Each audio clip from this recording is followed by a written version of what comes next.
Howdy, this is Lemnis Gate. It's a game I've been enjoying quite a lot lately, so I figured I'd introduce it and also show what an average match might look like.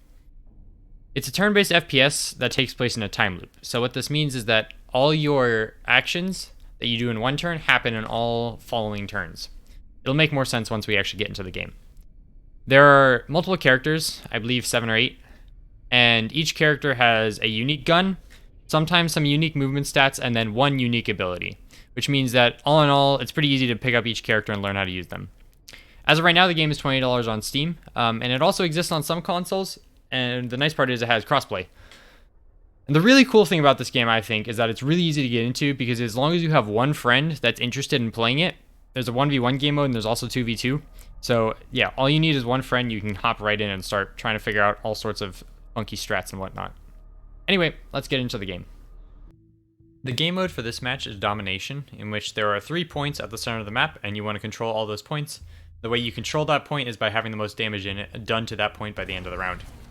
Just to clear up some confusion here real quick, this is just the spectator mode. This drone doesn't actually affect gameplay at all, and it's these characters that we see running around here that the match is going to be all about. So in the first round, I chose Karl. Karl has a shield. He can either drop on terrain or on teammates. As of this patch though, hitting a shield on a teammate is actually really precise. So this is a much more consistent strat I find of just piling shields up on Karl to output a consistency of damage onto a point. I call this strat the immovable Karl because it takes 2 whole champs pouring damage into these shields to actually be able to take out all the shields and kill Karl. Now I'm on our opponent's side of the map. They decided to go deathblow for the first round. Deathblow has a rocket launcher that does a lot of damage and also can throw mines that explode either on proximity or when anybody shoots them. So at the start they hide behind cover, just to not get picked off too early, and then start throwing a bunch of mines onto the point that our Karl was shooting at. Now, the meter that we're filling up to capture the point caps at a certain level, and so even though they don't do more damage than our Karl overall through the round, because the deathblow does more damage right at the end to move the meter over to his side, they end up actually capturing the point for that round. Me and my teammate actually had no idea at the time how to counter that deathblow strat, so we just decided to capture one of the other points. My teammate went Vendetta, whose ability is to drop turrets. A single turret doesn't do that much damage, but multiple mowing down on you can kill you quite fast. So he sets up 3 or 4 turrets here on the point, and then just shoots at it. Vendetta has a shotgun, so she can actually capture the point at close range pretty darn quickly. And if they wanted to rush in here to capture the point, they'd get mowed down by turrets really fast. Our opponents decide to directly counter our claim at sea. They choose Capitan, who's pretty much just a base FPS character. She has an assault rifle and a grenade. And they just sit behind cover here at an angle that's really, really difficult to contest without wasting a ton of time, and just pour more damage into sea than our Vendetta does.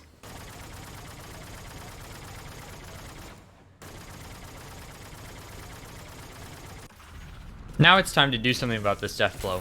I choose Toxin, one of the more mobile characters, because as you saw there, she can shoot a little displacer to teleport herself short distances. She doesn't do much damage on direct hit, but she has a poison gun that leaves puddles, which when stood on, drains sort of one of those health bars per second. So this deathblow stands right on top of him and he dies very quickly. Afterwards, I just pour some damage into the point, but as you can see here, there really does nothing on direct hit and I don't even capture it. Our opponents immediately counter this by choosing Striker, the sniper class. His ability is actually to slow down time for about 3 seconds down to 1/4 speed to make it easier to line up headshots. You'll notice here he actually took 2 shots to kill our Toxin, which is going to come and play later, because he missed the headshot on the first one. After he kills our Toxin, he just empties out onto A to capture that. So at this point, they have control of A and C, and B. Snipers are pretty easily countered by shields, so my teammate just goes Karl and actually nails the shot to get the shield onto my Toxin. He also places another shield here on this little wall to scoop the mines from the deathblow in case he survives. And then finally he just sets up an immovable Karl here on A to get some continuous damage onto that point. So by the end of this round, we're going to have complete control of B and A, whereas our opponents still have control of C. Now our opponents decide to do something about our immovable Karls. They go Toxin to try and get a puddle underneath our pile of shields. As you can see, she gets some damage off here into this first call, but doesn't actually kill him. And it goes for the next one, and here we see the real problem, is that between all these shields, especially with the Karl dashing back and forth while reloading, it's really hard to actually get a shot either on the ground or into the Karl. And so she doesn't actually accomplish really anything this round aside from doing some damage to the first Karl. Since our opponents really didn't accomplish much on our last turn, this really gives us a good opportunity to re-establish control of C. I just go Capitan here and put damage into C. I do try and throw a few grenades at the opponent's Capitan, but unfortunately I can't actually throw far enough. So then I just plug myself in this corner where I'm nice and safe and spray into C. And since we have the Vendetta and the Capitan shooting at C and they only have the Capitan shooting at C, we easily capture this point. Our opponents decide to go Karl here to try and save their deathblow. First, they put multiple shields between my Toxin and their deathblow to hopefully block out all the poison shots. I managed to actually break the first shield, and then there's a tiny gap where the puddle slips through, right where the deathblow stands on, that ends up killing him. Also important is that this Karl goes and destroys the shield we dropped on this wall to catch the mines. And I believe he actually does this by shooting his own shield onto it. So I'm not 100% sure if this is actually a thing, but I think Karls can counter enemy Karl shields by just shooting a shield onto it. So right there. Just gets rid of it, and then he also goes and kills our Karl, and then uses our own shields to put damage onto A to capture that point. My teammate very calmly just goes Striker and picks off the enemy Karl right at the start of the round. Afterwards, he tries to get the enemy Toxin, but she kind of gets away from him, although it's not really the end of the world since she didn't accomplish much. And then finally, he decides just to pour more damage into A and better secure that point. You notice he stands on the stairs here eventually in front of the Karl just to make sure he's not within his range of fire. You can very easily kill yourself by standing in front of your other characters, so it's always important to watch out for that. Now it's our opponent's final turn. If they want to win this half, they desperately need to save their deathblow and then probably also capture A.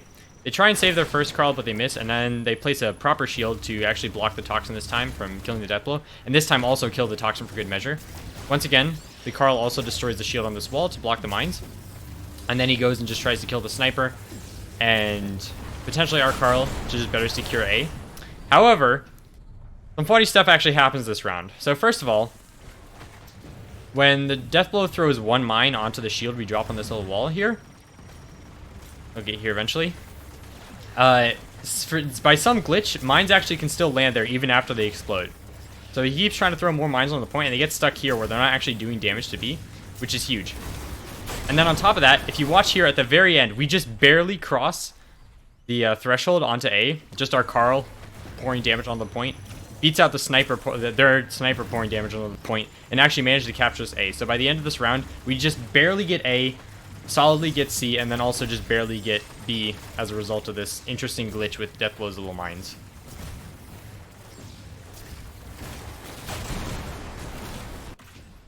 Here we can watch the whole round play out one more time. So we ended up winning this first half by capturing all 3 points. We went first this half when our opponents went second, and usually you have an advantage going second because you can counter whatever your opponent does. So this gives us a huge lead because that means the next round we literally just need to capture 1 point and we end up winning. We actually ended up choking it, and it's a lot less interesting, so I'm not going to go over that whole round. But yeah, that's more or less how the game works. I think it's really cool. Games usually, because you have like a little 40-second, I think, planning phase between turns, games usually last 30 to 40 minutes. But yeah, it's really easy to pick up and play. As long as you have one friend that's interested in it, you can just go and start grinding things out. It's very much much like chess, it is very much a preparation sort of game, so the more little tricks and tactics, you know, like we had the immovable Karl, our opponent showed their little deathblow strategy, and then, you know, there's also some planning on the fly. But yeah, I've thoroughly been enjoying this game, and I'd highly recommend you check it out. Once again, it's only $20 on Steam, and I think, actually, as of today of recording, no, tomorrow as of recording, they're going to roll out an update where they're going to, I think, actually buff Karl, so it's easier to play shields on your teammates. They're going to fix some of these stability issues with the game, and then also add some more features in the settings for fiddling with your controls. Anyway, that's about it. Thanks for watching.